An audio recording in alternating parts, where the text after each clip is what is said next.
The word Hector is defined in various dictionaries, such as Merriam-Webster, to mean to browbeat, to dominate, to intimidate, to irritate, to torment, among other definitions.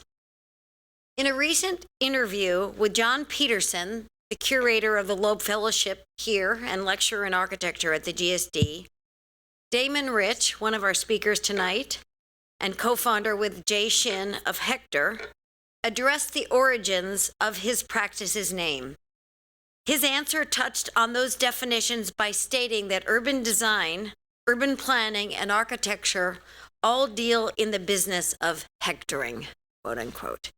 Damon said, and there's another quote, "They have to do with power and sending signals about how things should be and what's important. And our name shows that we think those issues need to be front and center in the design process." I just want to say as an aside, as somebody who teaches courses on politics and power and planning and design, I'm so excited to have you guys here with us tonight. So that's a really inspiring mandate, and I am pleased that we'll be hearing more about that idea from this dynamic team that brought that concept to life. And we'll hear about that later in tonight's feature program. Most of you know me. I'm Diane Davis, chair of the Department of Urban Planning and Design, and it's my extreme pleasure to welcome you to the GSD to learn more about the amazing work being undertaken under the rubric of hectoring. Through their work in urban design, planning, and civic arts practice, Damon Rich and Jae Shin and their firm Hector seek to create novel designs for public spaces in the context of neighborhood plans and through development regulations, among other frames. Their projects and practice have been recognized as standing on the leading edge of innovations in the fields of urban design and urban planning, as well as at their intersection. Some of their projects have ranged from riverfronts in Newark to parks. I'm thinking of Mifflin Square in Philadelphia, as well as a variety of other designs intended to shape public space, mostly but not exclusively in Newark. Actually, recently they were hired by the city of Detroit to devise a child-friendly plan in one of their neighborhoods to improve a host of strategic areas surrounding the park that had a bearing on housing, economic development, open space, parks, streetscapes, and transportation mobility. And the work of the firm has been on display at important venues such as the Newark Public Library, the Museum of Modern Art, the Queen's Museum, and the Lisbon Architectural Triennale. Both Damon and Jae have ties to the GSD in direct or indirect ways. Damon was a 2007 Loeb Fellow and is now a designer, urban planner, and partner at Hector. Damon, by the way, if you didn't know, was recently named the 2017 MacArthur Genius Fellowship, or a MacArthur Genius Fellow, which recognizes a small group of individuals in any field who demonstrate originality and dedication to their creative pursuits. I think many of you, at least if you're from the United States, know that the fellowship not only seeks to honor past accomplishments, it also invests in individuals who show promise for continuing to create exceptional work in the future. I'm not sure if I'm right, but when I read the announcement about the fellowship for Damon, it occurred to me that you may have been the first urban designer to ever receive that prestigious award, and that was very exciting to me and to us here at the GSD. In terms of biography, it's also important to note that Damon has previously served as planning director and chief urban designer for the city of Newark and was the founder of the Center for Urban Pedagogy, an internationally recognized nonprofit organization established in 1997 that uses art and design to increase meaningful civic engagement through community-based organizations and with public school students. His creative work has been recognized by the American Planning Association National Planning Award and the Cooper Hewitt National Design Award. He's currently an adjunct associate professor at the School of Planning and Preservation at Columbia University. The other, and maybe better half of Hector, Jae Shin, dare I say that, and I will have a debate between the two of you, has also racked up kudos, awards, and recognition. Trained as a designer and with a resume that includes teaching as an adjunct assistant professor at the New Jersey Institute of Technology, Jae also has taught studios at the GSD in the past and recently served as an Enterprise Rose Architectural Fellow at the New York Housing Authority, where she worked on the preservation and rehabilitation of New York City's public housing. In her practice and design philosophy, Jae is committed to remedying issues of racism and inequality in design, and I'm really, it's powerful and refreshing to have that as an articulated part of the identity. We talked about it earlier, and in the work, and in Jae's work, and in the work of Hector. Her training includes degrees from RISD and Princeton University, and the excellence of her practice and the power of her vision are reflected by the institutional recognitions that she's accumulated, including support from the MacDowell Colony and the National Endowment for the Arts. In the fall 2013 semester at the GSD, both Jae and Damon taught an option studio titled Haters Make Me Famous, Newark's Riverfront and the Post-Great Migration City, which explored the reciprocal constitution of race and space in American cities as a resource for architecture and planning. So you can see the synthesis, the integration of their interests came together. They're both threads came together in that option studio, and I was just telling them earlier that I hope we can have them back in the future to do more work for us here. They've been critics, etc. But now we're going to get a chance to hear more about their more recent work, and it's an immense thrill to have this supremely exciting young duo here at the GSD. And without further ado, I want to turn it over to Hector.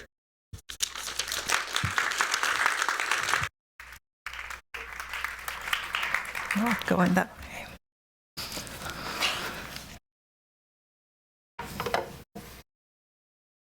Good evening. Good evening.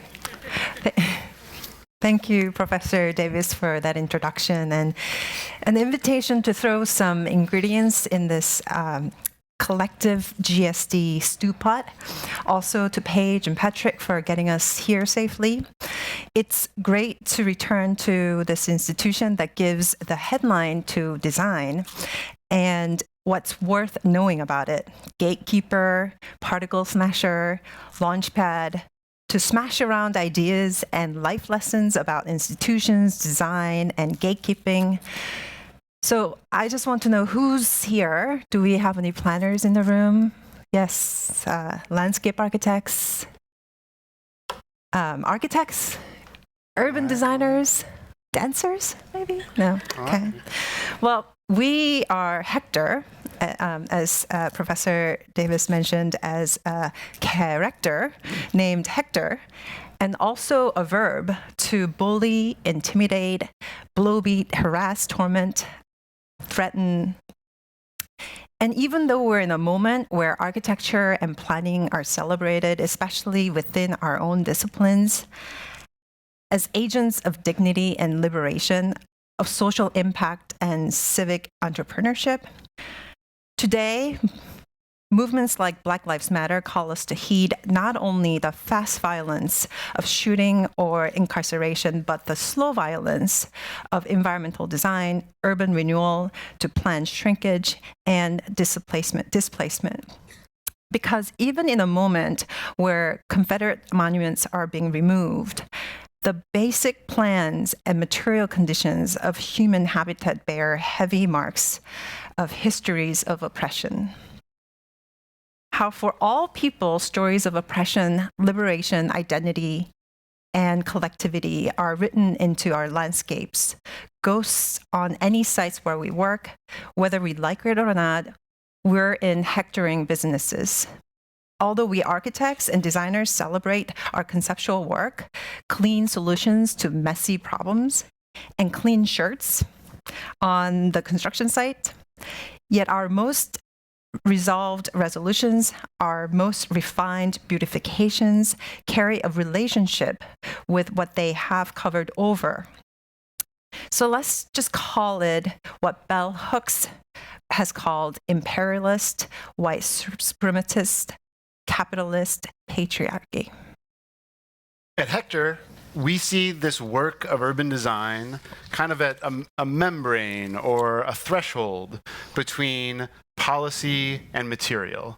And we are trying to stretch from the bullet point in that planning document that sounds so good all the way to the paving spec for public space.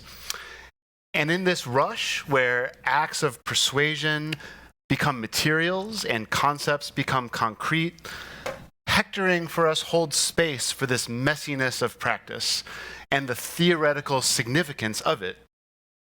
After all, what else are you going to think about as we spend so much time angling, cajoling, persuading, negotiating, threatening, all of the hectoring actions and objects that go into making something happen? Though these same actions are often segregated from the concept, maybe even here at the GSD, of pure design. They're kept out of your lecture script. They're classified as the project management or the client management, the business development, the administration, the relationship maintenance, the convening, the facilitating, maybe being the architect of record or just planning. When we ask the question, who put that there? These kinds of origin stories are rarely clear. They dredge up a mess of mythologies, cosmogonies, legitimating narratives, maybe what we can call plan-splaining and its alternatives. So where do good designs and plans come from? Do they come from flying babies? Does enlightenment erupt into the dark slum from the pale white feet of a city planning pixie? Damn the master's plan, one of the best urban planning chants, held up by 50 Black Panthers as they entered the auditorium of the New York City Hilton as dessert was served, as the city's elite had gathered to celebrate the release of the 1969 Plan for New York City? Or frustrated architects feeling that their best intentions are held hostage by reactive NIMBYs and bananas. Because once design is large enough that it's not only a me problem, but an us problem, it inevitably touches these dynamics of power and competing values, creating endless setups for hilarious sitcoms where visions of the future and how we would live there swirl through this slow grind of placemaking, filing for your permits, revising your drawing set, all of these rituals that we have designed for ourselves to make decisions about how we build where we live. So sitcom number 1, public hearing with no public. Sitcom number 2, community meeting goes chaotic. We don't want your colored dots and Post-it notes. Right. We learn to see these scenarios with their participation problem within a larger landscape of being pushed and pulled between prerogatives, private property, and democratic claims, not capitalism and democracy, as two opposing megasystems of ideologies.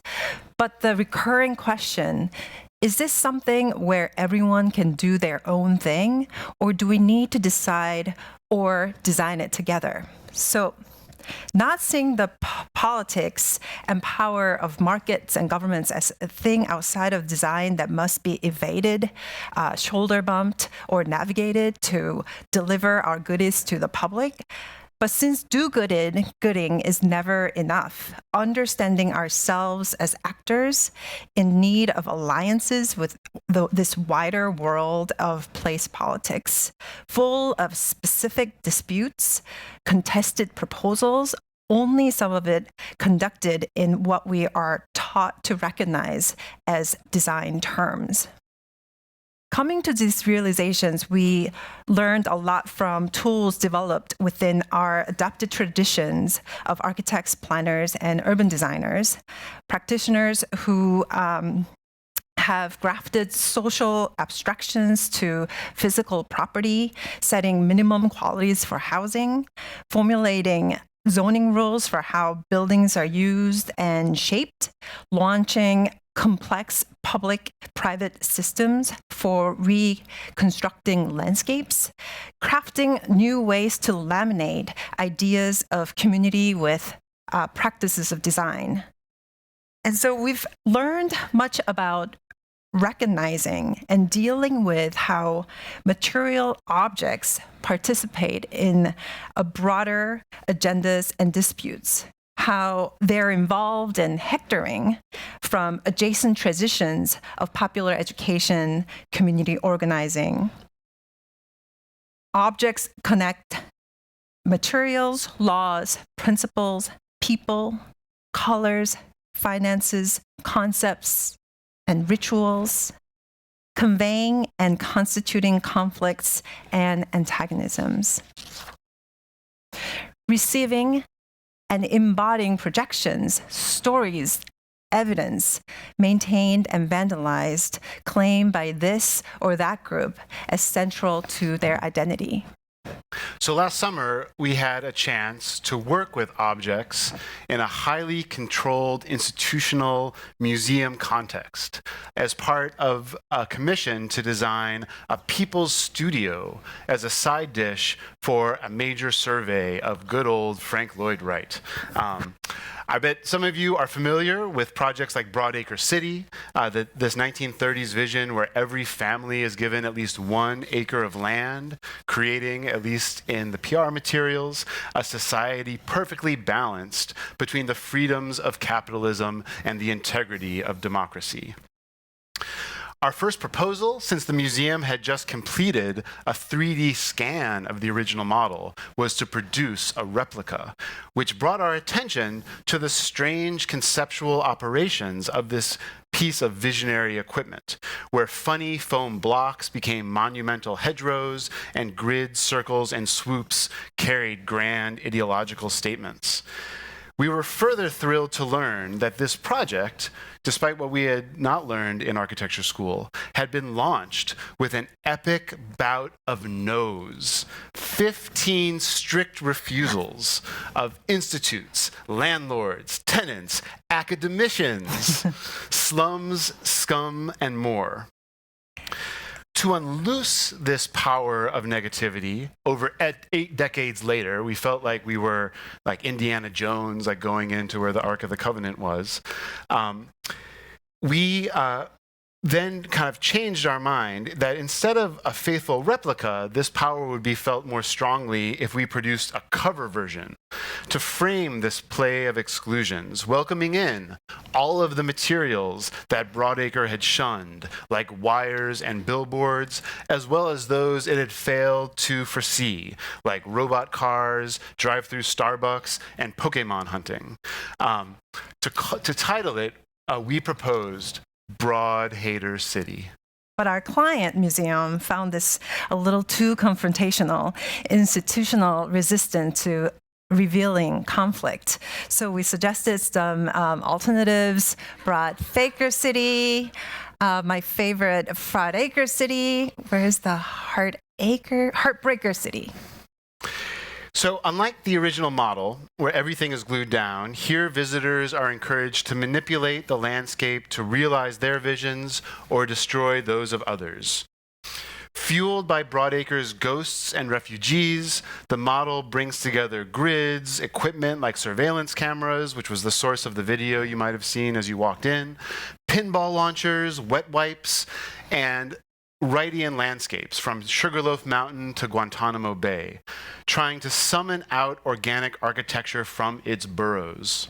And cameo appearances from other historic visions of liberated cities as an and this is my favorite, an unending supply chain from the local 99-cent stores to the museum loading dock.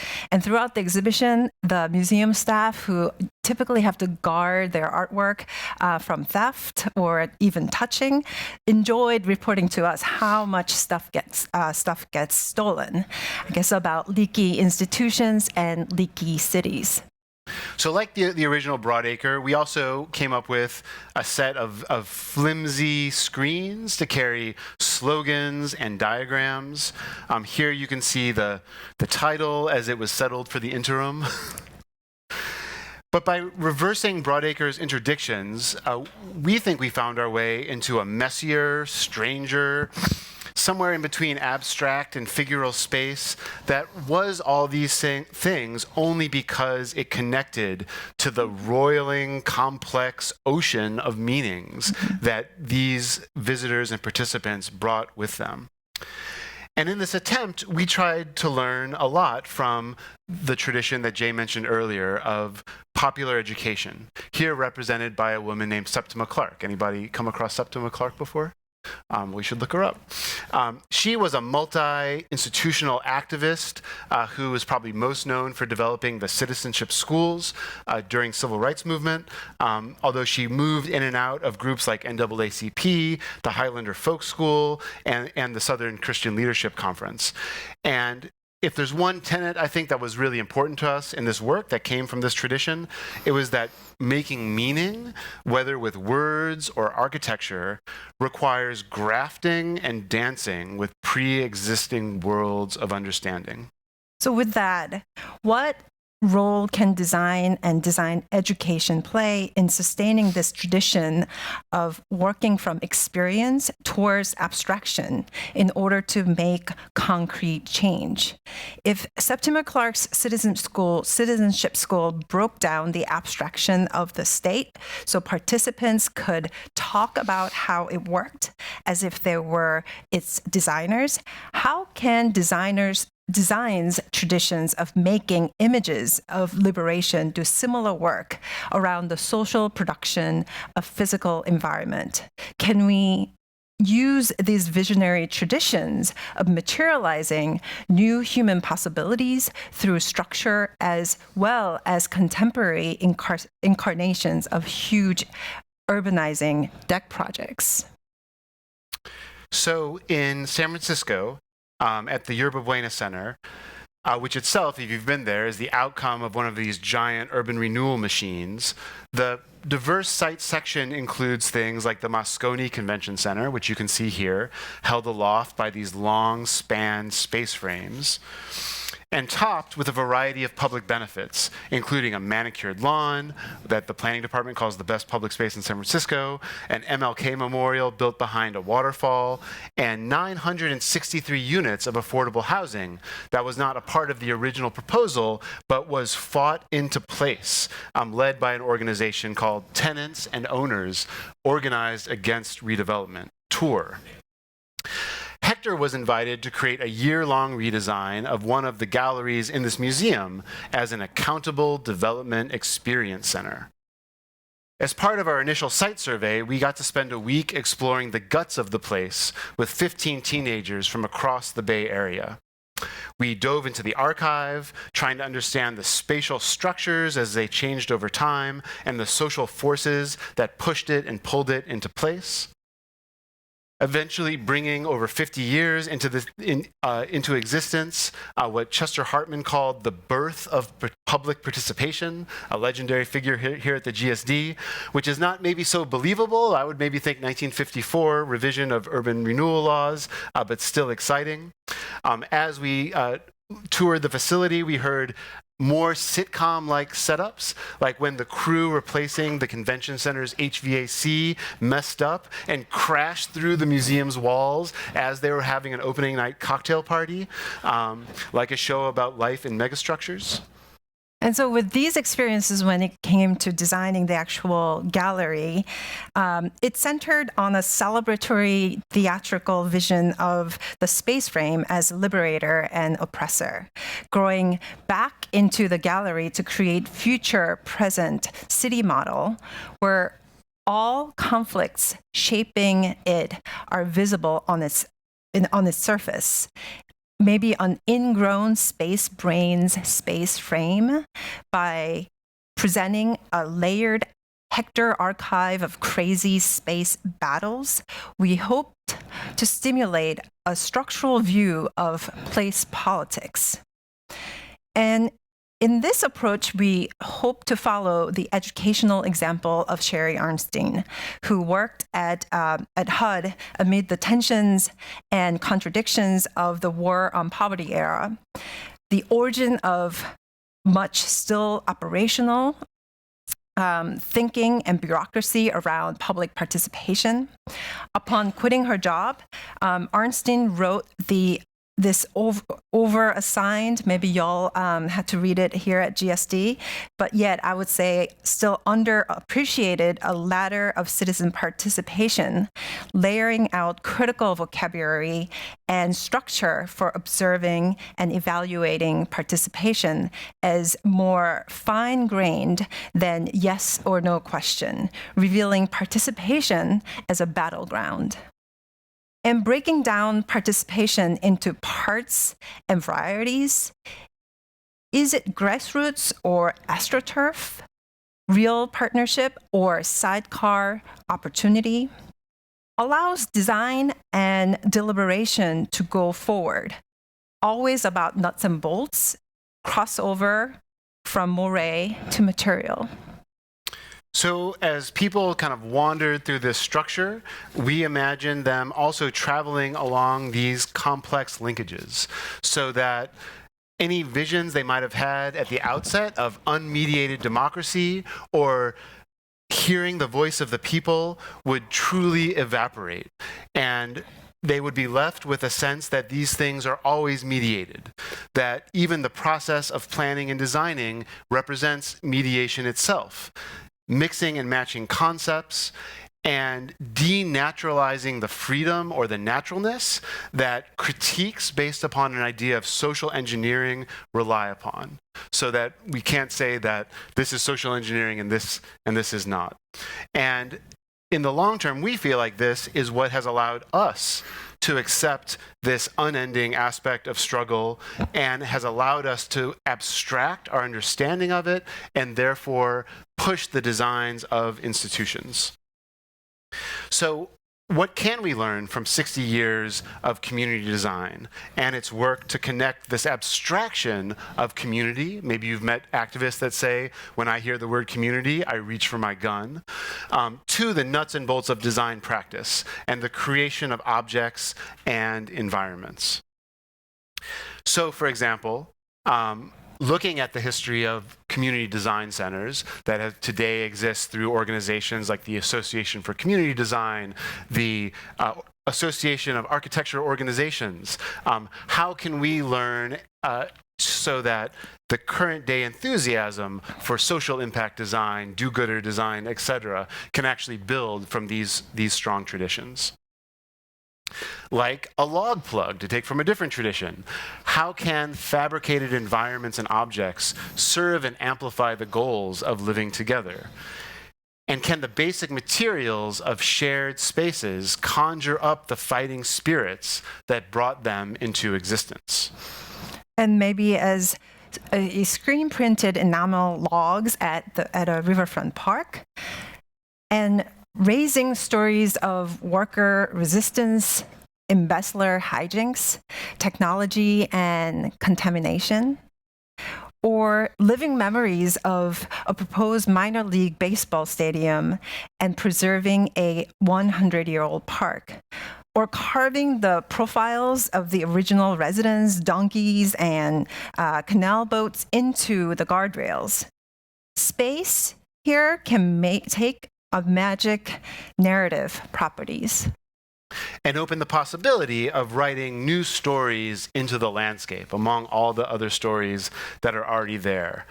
Connecting people in new civic rituals, making visible accommodation to social desire, bringing these abstractions into figures, trying to provide answers to the question of who put this there. Making time and space to celebrate short and long-term wins, and build the kind of social connections that are necessary for these projects to work.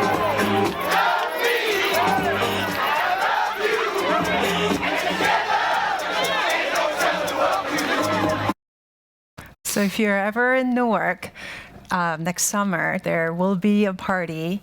And you can also take your romantic date at the riverfront. And maybe next morning, go for a celebration of your first communion. And think about how objects can they take their place as character and narrators among these wide, wild landscapes. With these questions in mind, let's spend more time in shop talk. All right. So I'm going to share a little bit from sort of two current projects in our office. The first one is one that really begs questions of democratic control. And in our experience, this simple two-word phrase, most enthusiasm goes to the first word, taken as meaning mass participation, broad access, inclusion, etc. But oftentimes, especially in our view as urban designers, what is given short shrift is the second word, how all of this exuberant, multifaceted activity that we classify under democracy might actually take form as budgets, timelines, and decision-making processes to make something happen. The detailed hookups, right, of democracy to the institutions of design. I myself experienced this during my 7 years working in the municipal planning office of Newark, which is the largest city in New Jersey, and was the first US city to hire a full-time city planner back in the 19-teens. In this position, I had the chance to help shape an entire city's apparatus for mediating the construction of the built environment. Our main toil was that everything built in the town, like most places in this country, that's bigger than a two-family house, was subject to a public review and a hearing before it could be built. And this leaky, jerry-rigged, booby-trapped, conflicted process was ours to operate, maintain, try to keep running. Throughout, our infuriating inspiration, really, was the radical aggression towards the city, what social psychiatrist Dr. Mindy Fullilove might call an herbicidal aggression that was exhibited by so many deals that were cut by our forebears in the design of the city's biggest economic development wins. Seriously, this next part is like some of the most depressing work that we do as designers. Hopefully you'll tell us if it's too much, but maybe at least it'll give this talk some like narrative arc. Doing this kind of work, has anyone here ever worked in a municipal planning office doing project review? Okay, a couple people lived to tell the story. In my experience, the job was kind of like basketball, where there's just kind of quick windows and opportunities that open and close. Sometimes you'd have like 10 minutes to boot up SketchUp to redesign a truly dismal proposed residential scheme. Or you'd spend years of wrangling via reviews and memos before you finally concede on a variance for an illegal setback. Although winning by pushing down this proposed plaza by 2 feet so that it exists somewhat more in the same world as the sidewalk in front of it. Or you fight and sweat and just get this kind of almost embarrassing appendage added to an unfriendly motor-centric circulation pattern, almost the most minimal gesture you could make towards the existence of humans who walk around. When in fact, in this particular city where we live, city households with steady access to private cars, without access to private cars is nearly 50%, second only to New York City. But because of our city's location in this suburban web of New Jersey, new development oftentimes follows the patterns dictated by much higher rates of auto dependence. So this means that when you get off the bus to go to Applebee's, for example, which was a big economic win circa the early 2000s, you can either walk all the way down the block to where the cars enter the parking lot, or, like this woman you see, traipse through the shrubs, like most reasonable people. Now, this kind of thing is not just about some kind of beautiful idea of multimodal transit or complete streets. It is about attempting to slowly undo the way that class differentiation is enacted in the physical environment. And in Newark, when you look at the numbers of pedestrian injuries and fatalities, you're talking life and death. So when you get to work on Monday and get the excited message from the mayor's office that Shaq, Newark native, and his partners have purchased the city's only existing movie theater, you look at the site plan for the proposed expansion and are not totally shocked when it envisions doubling the number of theaters while preserving the isolated building in the middle of the parking lot, disconnected from the sidewalk. Through the morning grog, you open Photoshop, you quickly scan their site plan, chop it up, remix it, and redistribute the square footage so the building just reaches the property line. And after a few difficult meetings with the managing partners, the developers actually invite their architect to the meetings, and the deal gets sealed. However, it's not exactly like a postcard of active street frontage, right? It's a movie theater, there's no windows there. You have these light boxes, although now you can indeed walk from the lobby after your movie to the sidewalk without crossing the path of cars. And this, I guess, was exciting enough that the mayor at the time, now presidential candidate, tried to do his best conveying some urban design wisdom to the readers of Vogue magazine. Okay, so if you can handle one more cheerful story about urban design, is when I was the urban designer consulting the city's development negotiated from the press conference to the rendering, which might not include all the detail on how the building meets the street, which is only revealed on the engineer's submittal to be proposed as a 8-foot tall fence, spiky fence. So my work meant that first redrawing these things buried in the technical drawings in order for it to be recognized and grappled with by others like the neighbors or just even the mayors. And if you're lucky, this opens up into a drawing-to-drawing battle where actual alternatives are drawn and debated.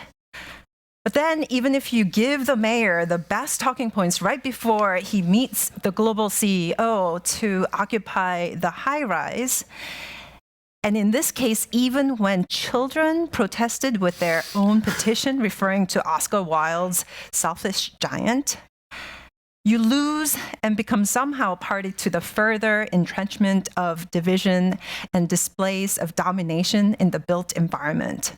I'll never forget the client rep at the negotiation table saying to me, the husbands of women who have to come to the city to work every day are concerned for their safety.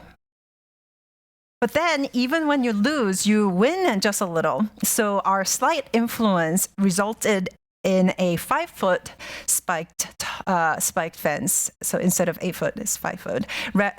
So this means that you can walk from the sidewalk and easily reach into the mandatory push bar on the other side and open up open up the area for all the troublemakers, just like me. All right, so these were some sob stories, but connecting them, the planners in the audience might be thinking, is a shared context of a political, regulatory, and property system. Now, oftentimes, our primary goal in the planning office could only be crisis management, but this is a story of sinking one shot that at least incrementally changed the rules of the game. So like many cities, in Newark, the comprehensive promise and positive reinforcement of master plans, often disconnected from the detailed decision-making or budgeting, proved way more attractive in terms of attention and investment than the dull civic infrastructure of building regulations, zoning codes, and public hearings, which is the way that any aspirations, concepts, and abstract future land use maps actually get translated, right, into the algorithms and processes that shape the physical city. So to flash forward to the conclusion of this story, where the shot sinks, a huge semi-coordinated team threaded several needles, to switch up the metaphor, to adopt the first comprehensive overhaul of the city's zoning in nearly 60 years. And in the interim, many of the projects that you saw actually advanced because of the complete outdatedness and worthlessness of this old zoning from 1954.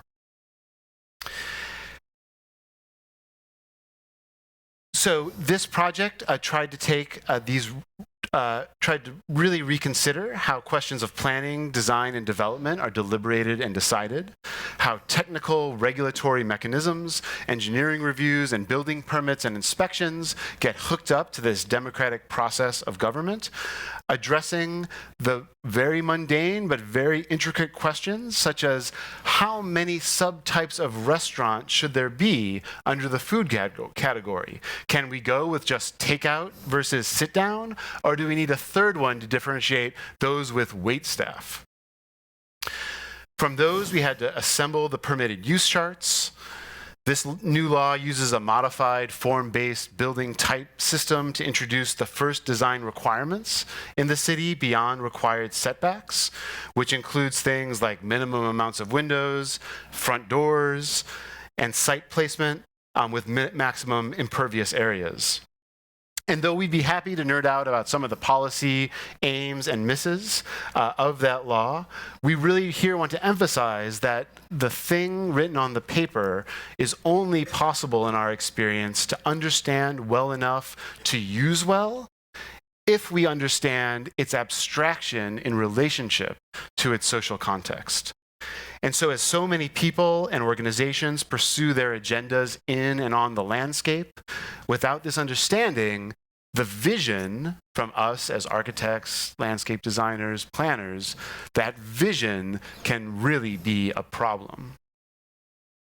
So in conjunction with the zoning law that Damon unpacked for you, here I will also share two methods we inherited and remixed to weave connection between the work of designers, planners, and other place activists. Since the city's 350th founding celebration was approaching then, we found others who thought it was the right time that we build our first physical model of the entire city, dedicated to every block in Newark. So we worked with NJIT students, our local architecture school. We milled and painted and assembled in coordination in living room and church basement workshop here, where neighbors and block clubs gathered to fabricate their piece of the city. And we installed it at Newark Public Library with an exhibition about the history of people planning Newark. Brought our model makers and their friends to meet up at the opening. And we were able to offer this physical abstraction of the city. I was shocked to hear somebody saying, what, our city is not a box? And so it was sort of the first time they were able to sort of see this image and the shape of their city materialized in front of them. And past mayors, including Ken Gibson, first African-American mayor of major East Coast city, came to bless the model and for the right photo opportunity. And Bodie from The Wire, any Wire fan, is a real Newark celebrity, and he came. And most importantly, the model was used as a teaching tool to sustain stories of struggle around shaping the environment, like when they wanted to build a highway through a neighborhood in the southern part of our city. And here, Junius Williams, one of our most respected elders in the city, is visiting for a teaching session at the library. And the exhibition was a front door to a deeper form of involvement, signing up for your block club, faith group, or neighborhood association for Newark zoning workshop to discuss the detailed mechanisms of how zoning shapes the use of buildings, and to explore what kind of design rules we think are reasonable. In other words, us problems and not me problems, to address legal requirements. Sharing our observations of negative feelings about building we've seen around the town, using paper models and discussions to test alliances around abstract social regulation of design, and connecting these rules, these basic units of civic life to email lists, agendas, and public meetings of how now century-old technologies to link democratic deliberation with development. Inciting the red flags, limitations, and exceptions that allow residents of a place to not only access the legal foundation of their planning, but to have a comfortable assessment of opportunities that create to pursue their agendas. So these matrices of matrices with only minor horse trading and grandstanding pushed by a broad alliances of residents who could draw a line between their neighborhood agendas and the citywide abstraction, the law was adopted. But then, since no win in this realm is ever complete, tune in next time for the latest update on the battle that raged Newark zoning. All right. So for a second snapshot of some things that are going on with our work right now, we want to talk about some of the ways that a physical design project can be useful within a wider community organizing effort. As Jay explained, once upon a time, we imagined our design disciplines as alternatives to the typical operations of politics, so that a successful project had to dash and weave between political complications in order to achieve any impact. And it was only hard experience that taught us to treat the process less as a running back and more as a gracious and slightly anxious guest, arriving alone to a party, happy for any sign of temporary alliance or conversation partner. In improving these skills, it was the advice of community organizers, people trying to assemble, maintain, and exercise place-based political power out of people who happen to live near each other. And this is here represented by the 1972 First National Conference of Neighborhoods, held in Chicago, and focused on vacant houses, Federal Housing Administration loan scams, and redlining. So right now, we're working to redesign a 100-year-old park in Philadelphia, in the southeast area, called Mifflin Square. We have been commissioned by a nascent coalition of resident groups that is trying to organize change in the landscape of the park, which themselves raise difficult institutional issues, as the mayor there is promising to use new money from a soda tax that just cleared the state Supreme Court to rebuild parks and rec centers that haven't been improved in decades. This neighborhood is one of the city's most diverse by income, race, and ethnicity. In addition to longer-standing African, Irish, and Italian-American residents, beginning in the 1970s, the neighborhood became home to many people arriving as immigrants and refugees, initially from Vietnam, Laos, Cambodia, and more recently from Bhutan, Burma, Mexico, Honduras, and more. The community intensively uses this park. You saw how dense the neighborhood is, and it is nearly always full of energy and people, although people also see a lot of room for improvement, including better places to sit for the elders who bring their own chairs, but get suffocated by the dust that's kicked up by the DIY volleyball court. They see that kids maybe need more safer, less messy places to stay, to play than knocking over the porta-john and climbing up on the storage building. People want to see more facilities, like basically this lack of investment has meant that people have taken this park and began to really customize and retrofit it to the things that they want to do, which works well on dry days, not so well on wet ones. And one of the biggest issues of late has been the right of food vendors, which sell very delicious, if not legally licensed things, to be in the park. The most recent dramatic turn of which was around 3 years ago when there was some shooting in the park, and in reaction, the police and other authorities came in and completely shut down what had been a pretty thriving little unlicensed vendor scene. So our first question was, how can we take something that designers would normally do, like an existing conditions study, and actually incorporate it with the community organizing that our clients were attempting to pull off? And we were lucky to be invited by the Mural Arts Organization in Philly. to work with a group of young people on a project over 6 weeks in the summer called Park Powers, where we began with some simple brainstorming to try to answer the one question that the neighborhood organizers wanted to understand, which was, what does Southeast Philly have to do to get Mifflin Square Park rebuilt how it wants? So we thought about parks that we've seen, nice parks, busted parks. We began to do some detailed site analysis about where we found things like, what are some of the less gross things that we found out there? Like dog poop was one of the less gross things. Sometimes we found needles. We hit the archives to understand how the neighborhood had evolved along with the development of this shared space, to see how the physical structure of it had changed over the years. That revealed the long-term conflicts in politics that had just recently surfaced again around the vending issue.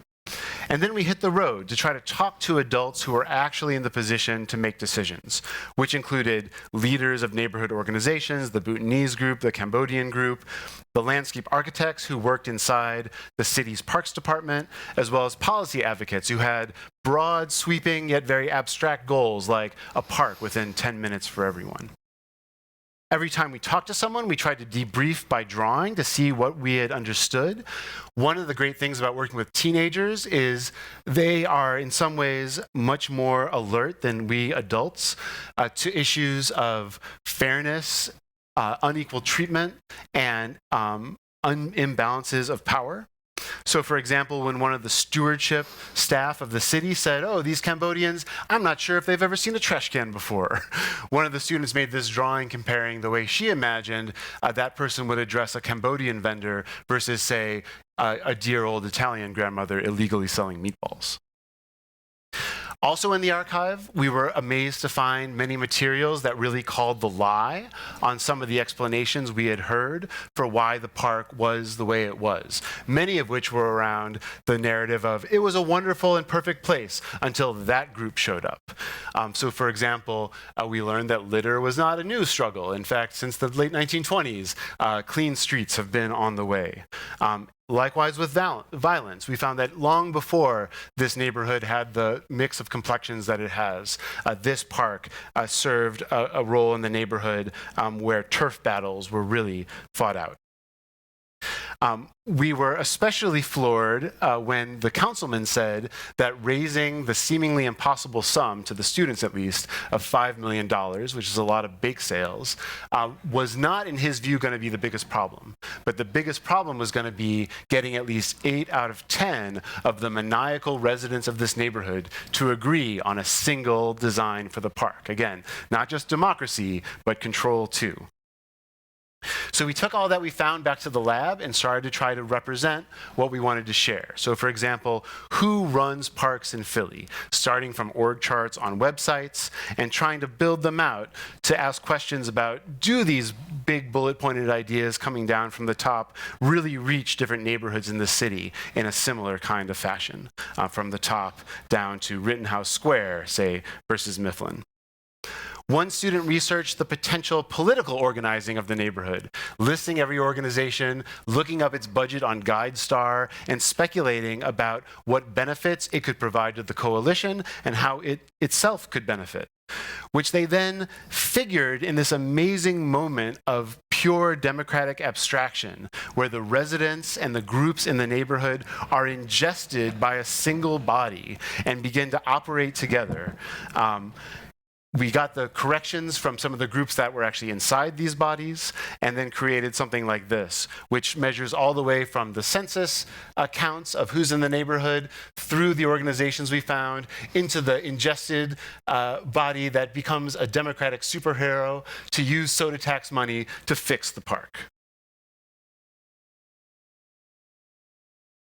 Other drawings included examining the city's process of rebuilding a park and the leverage points at which other neighborhoods had the most success weighing in on what they wanted to see. We also tried to study the spirits and the characters of this place and make drawings of them. The things that we really liked, the things that we thought were maybe problematic. And these became drawings. This is a drawing in honor of MC Meek Mill and his song Dreams and Nightmares. This is called Park Dreams and Nightmares, meant to start discussions about both the things that we would most love to see in these shared spaces and the things that seem the most scandalous. One student had a lot of fun drawing every single illegal narcotic he had ever heard of. And these were then returned back to the decision makers as report outs and actually attached to the physical surfaces of the park, meant to draw even a little bit of attention to these hidden dynamics that form space and do some work to gel a constituency that might be able to exercise power to transform what everyone was looking at. As we were then lucky enough to get the job to do a neighborhood plan and the actual design for the park, the coalition said that they wanted their first communication with the broader neighborhood to feature the artwork of the young people on this newsprint poster that was sent home with every one of the 7,000 school children in the neighborhood in 8 languages.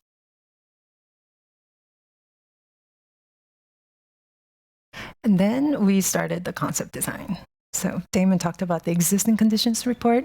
Now we're on the concept design phase, right? In designing our concept, we try to reach beyond the professionals and work with the actual residents who had come up with a way that people would be comfortable and sort of able to relate to people as people, to joke around, to share stories, as well as some serious ambitions and ideas for what this shared place could be. And so we went to, not too different from the Newark model making workshops, we went to school libraries, out of school time programs for these public conversations. And they were hosted by these small organizations who also share their knowledge and memories about the park and the neighborhood. So we heard a lot of stories, and we had with us these scaled objects in our suitcases to show how big volleyball court had to be, or soccer field needed to be in comparison to the volleyball court. And we had this kind of also these open-ended objects to work with as well. And so with these objects and conversations, all kinds of discussions happened about how many seats you needed to play a fun card game, whether we should build hills or not in this new park, and could the playground somehow be more directly reflect the exuberant cultures of the neighborhood. But I guess the most important moments of these conversations actually were these interactions. Like this man who said, my family came from the South generations ago. And hearing that, a Korean woman from Burma has said, that's crazy. That's exactly what happened to me when I moved here. So they talked about how, back where they were, they lived in countryside, and it was quite an experience to adjust to the urban landscape that was their own neighborhood now. And then we then reconvened a different group to the park to report back. Along with big model that we built to review ideas together and have a little crit. And we also tested some of our designs in the park, like a big 3-dimensional drawing for new ways of playing and sitting at the park. And with this, we got to work with a great group called Public Workshop Tiny WPA out of Philly that specializes in young kids with power tools. And so as a third movement of this project, after the kind of seeds of popular education with the group of teenagers, moving that conversation into a broader group through those public conversations, the final step was really to actually make a deal, to try to take up the council members' challenge to get an idea that 8 out of 10 people in the neighborhood would back.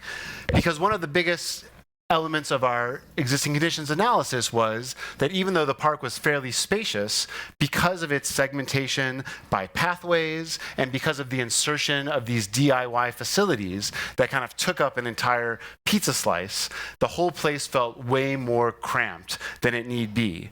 And so our metaphor was like when you leave the house in a hurry to travel and you don't do such a good job of packing your suitcase, right? And things don't fit so well. And so the challenge was, how can we repack the suitcase?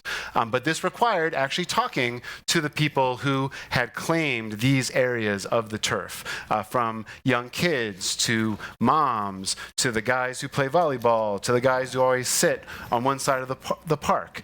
And as these groups coalesced, got to know about each other, various scenarios for the future park came into focus. And it was almost like different teams that people would go to bat for.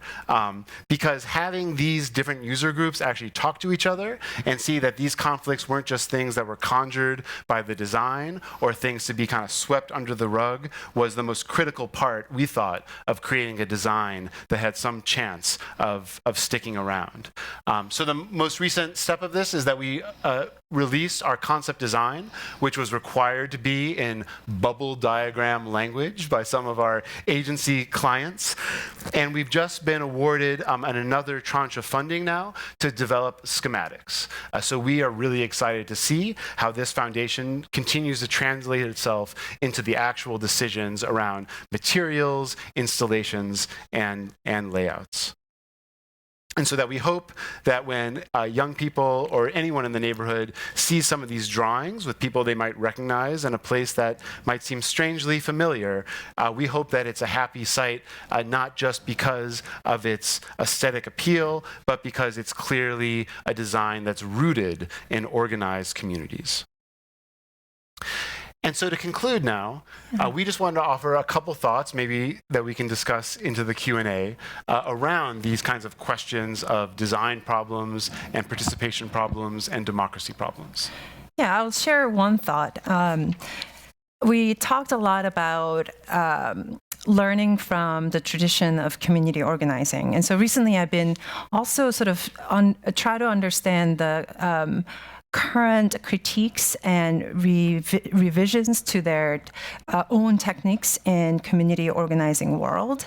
And the author, if you might be familiar with her, Jane McAlevey, for example, she distinguishes mobilizing from organizing.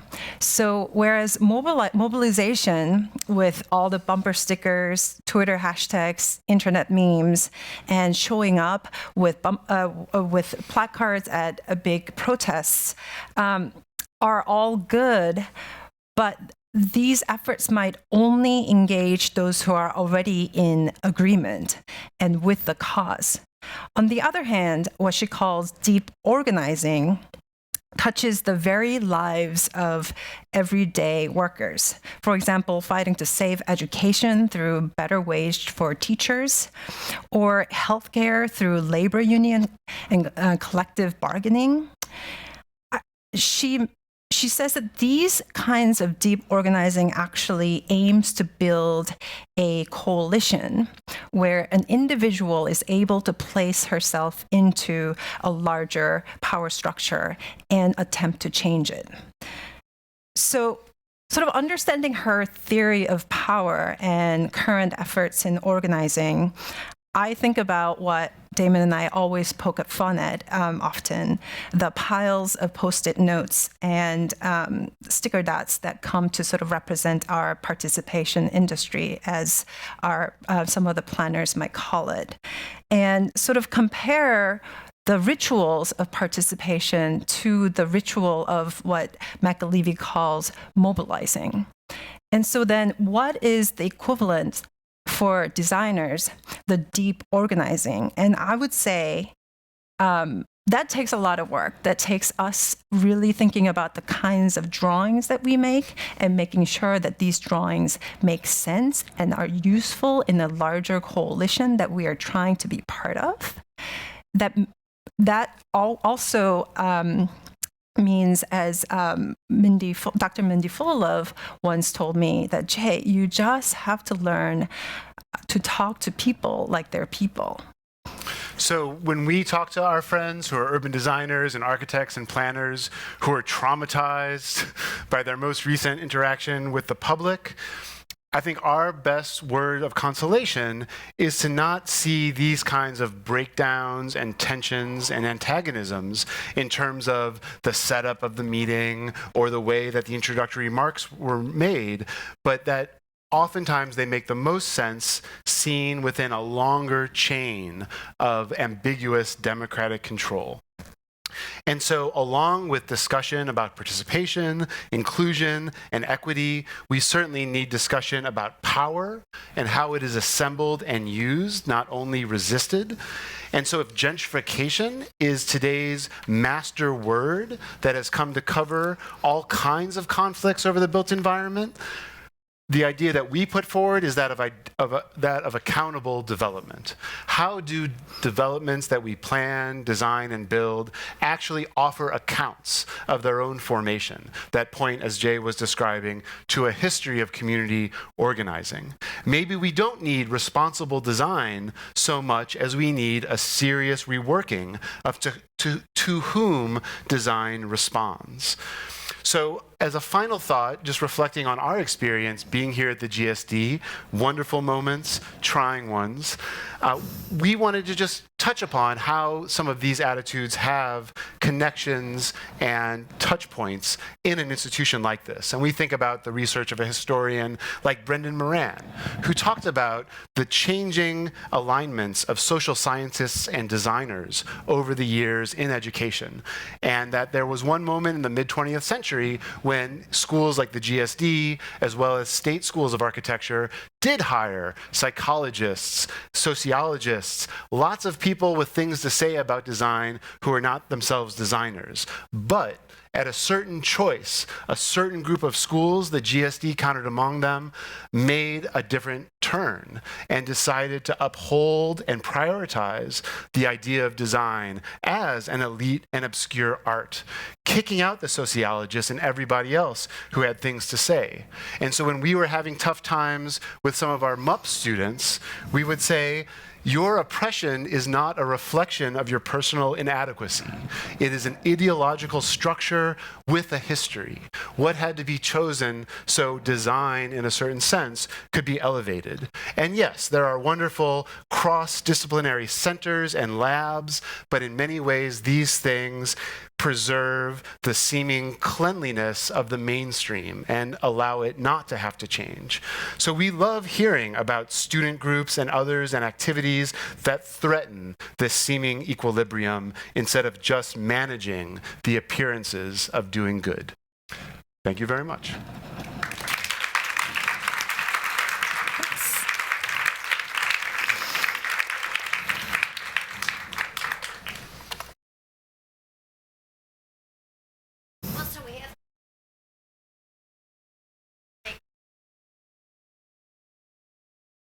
All right.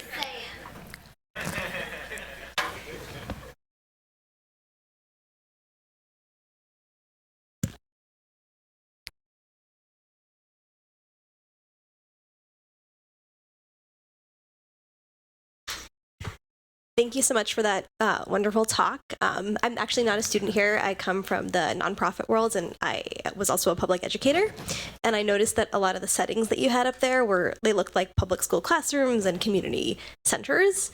Can you talk a little bit about what it was like to engage people in their own spaces and what the reactions that you got from the community were, meeting them where they were at?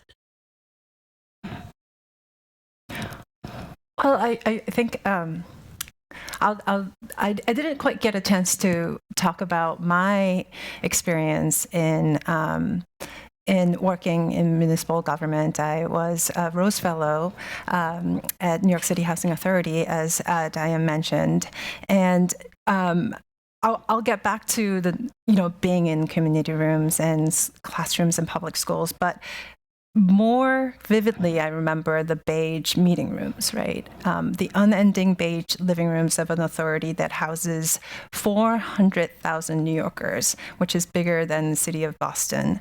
And just trying to not only come up with the authority's very first design guidelines to rehab their housing stock in 15 years or more, but actually get the designers in the same room as some of the maintainers and operators. So it was like a huge victory when I was able to get the head of the design, who oversees the interior improvement of the kitchens and bathrooms, with the guy who's in charge of making sure that integrated pest management happens, right? Y'all nerd out about making sure that, holes are sealed. So how can we put those operations together in system-wide setting, right? So those, I think that a lot of times in our presentations, especially to funders, we have rooms of, public schools and happy children, that's all needed. But the thing that I wanted to lift up are those moments where those meetings where I had to sit in those beige cubicles and rooms and just this gut-wrenching, boring task of getting people to meetings, right? So, and their reaction, as you asked, was, what are you doing? And I would be like, I'm a Rose Fellow. I am here to understand how community is laminated to the system-wide effort to preserve public housing, right? And they're like, oh, I gotta go. So, I think those moments are real moments of learning. And I would just also say that, do a little plug for Rose Fellowship, which is an amazing experience. I don't think I would have had an experience that I just described unless Rose Fellowship was in the support of it. And I think the application process just opened. So I hope you go and check it out. And I'll say, has anyone here been to Lawrence? Lawrence, all right. So your question reminds me of some writings and words from a Loeb Fellow, actually, named Bill Traynor. I don't know if people know him, who was involved in starting up Lawrence Community Works. And I was really amazed to meet him because he comes out of community development and organizing, because one of the main things he talked about was what makes a good room in terms of his objectives. And, I feel like one of the things that he said got stuck together in my head with a saying from some designers we're big fans of, called Muff out of London, who talk about how very oftentimes before you design the thing, you have to work on designing the relationships around the thing, And so I think that the spaces that you remarked on were both a leg up in some ways, because they were there in places, but they also were, of course, the same kinds of institutions that people associated with all kinds of oppressive and barely functioning public systems, right? And so I think the educators, which you probably would handle better than we would, the educators' flip was to say, yes, like we see this space as boring and oppressive, et cetera, but how can that become something that's an opportunity to talk about structures and not just to zone out? That's a zoning joke.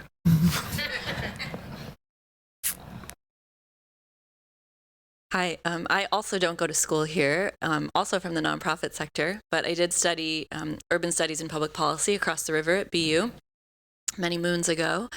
And I thought it was interesting that you ended your talk with a reference to community organizing, which is the background I come from, actually from community development, no Bill from many moons ago as well.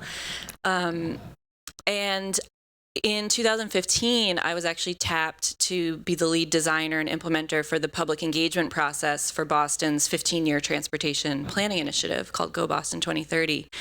And it was a unique situation where they got funding from a foundation who was really pushing them to think outside the box on public engagement.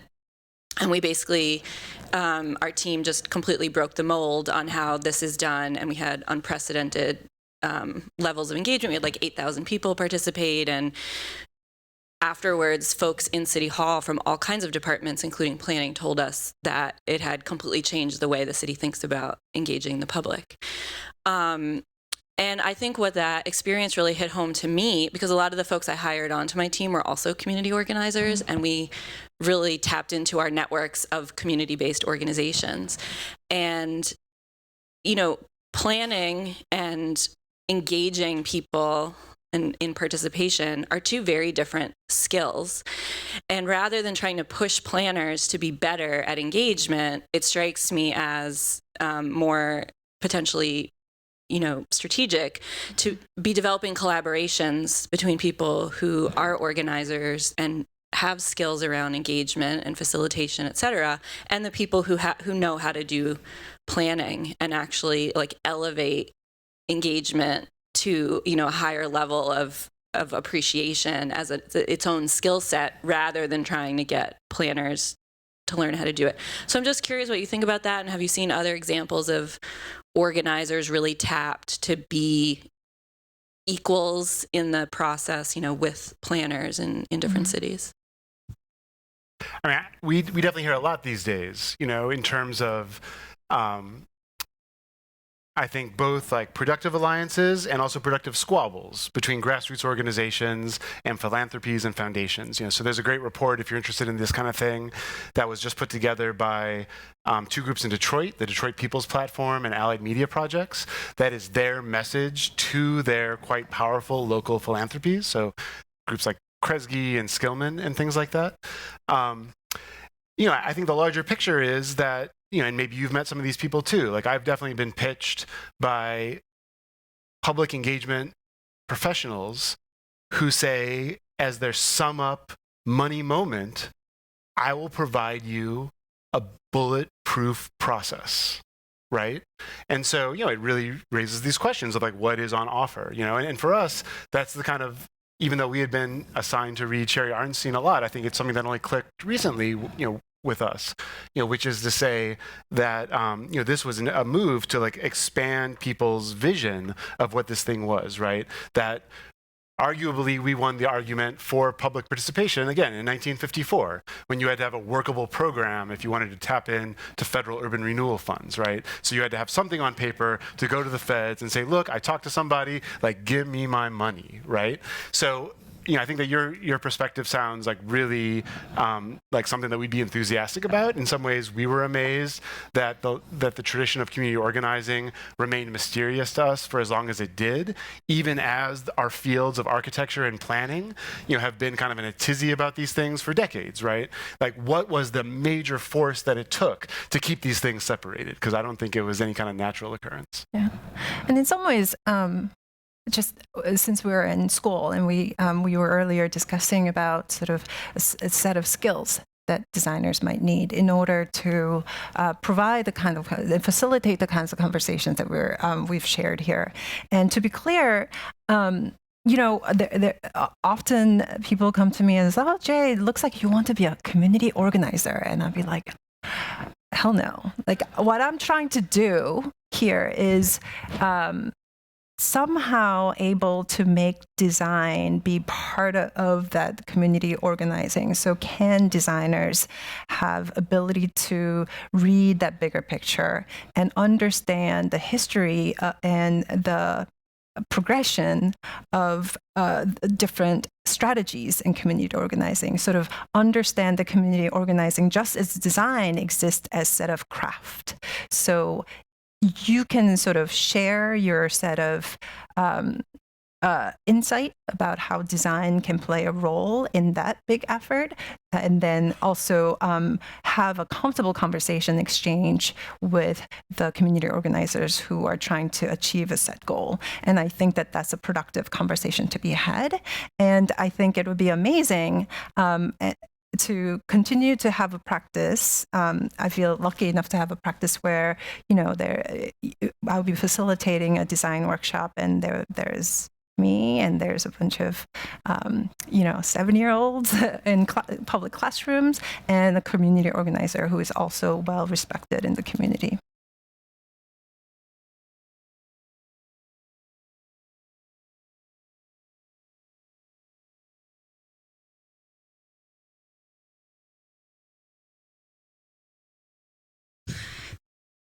Hi, Maureen. Like, I know her. She was starting to talk about Go Boston 2030.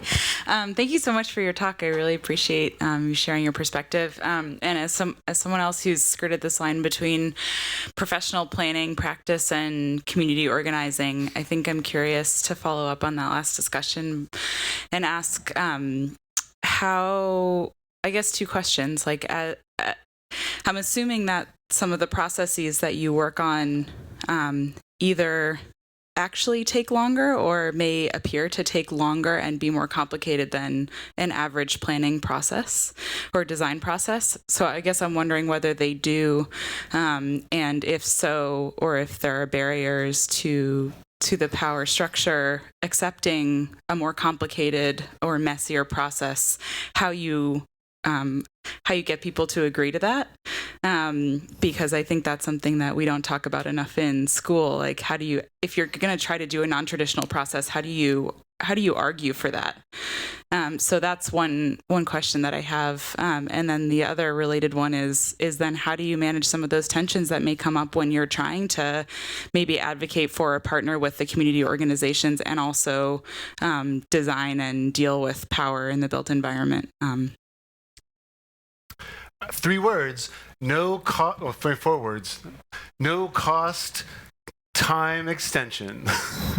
I mean, Cost time extension. Professor Davis mentioned a project that we've just begun in the last 4 months in Detroit, which has been an interesting exercise in the kind of negotiation that you described, Danya, where you guys might know that there's a lot of planning going on in Detroit, a lot of what they're calling neighborhood frameworks, and it's a really big city, many, many square miles, so they're trying to turn these things out in like 8 or 9 months.